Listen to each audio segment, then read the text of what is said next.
As queixas físicas ou somáticas são muito comuns e tipicamente correspondem a queixas pouco específicas, como dores de cabeça, dor abdominal, cansaço ou tensão muscular.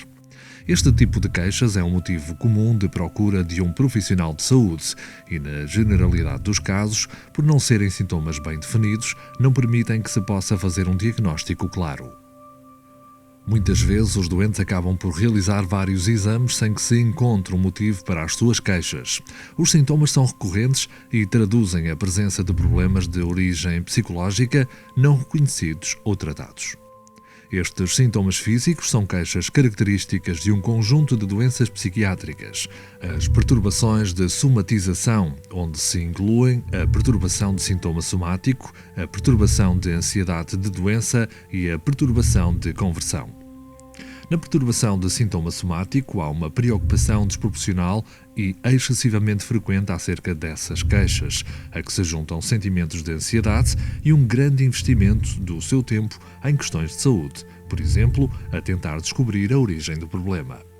Os doentes queixam-se geralmente de dificuldade em engolir ou vômitos, bem como de dores de cabeça e cansaço. Na maioria dos casos, não existe nada que possa explicar a presença de queixas, o que resulta em múltiplas visitas aos serviços de saúde, consultas com múltiplos profissionais ou exames desnecessários e, quando muito grave, pode mesmo assumir um papel central na vida do doente, passando a dominar as suas vivências e as suas relações interpessoais.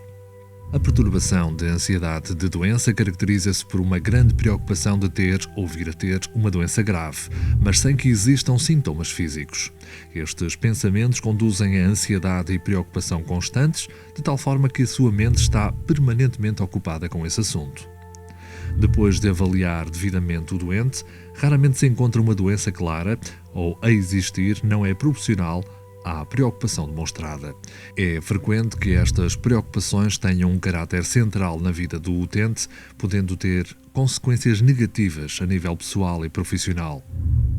A perturbação de conversão distingue-se pela transformação de um stress psicológico ou físico em sintomas físicos que não são explicados pela presença de uma doença. Em geral, os sintomas surgem de forma súbita, tipicamente em resposta a um problema recente, como a perda de um familiar, e os mais comuns são a paralisia e a cegueira. Podem também começar a surgir movimentos involuntários, formigueiros, visão dupla, entre outros. É importante ressalvar que estes déficits não são causados intencionalmente e tipicamente são graves o suficiente para condicionarem a vida pessoal e profissional do doente. Ao contrário das perturbações anteriores, a perturbação conversiva é mais comum e geralmente pode resolver-se em algumas semanas. O tratamento deve sempre ser levado a cabo por um profissional de saúde, sendo o mais comum o médico de família, visto as queixas serem tipicamente físicas. O trabalho de aspectos relacionados com a redução da preocupação e da ansiedade, bem como da diminuição da procura excessiva de cuidados de saúde, é importante para uma melhoria da vida destes doentes.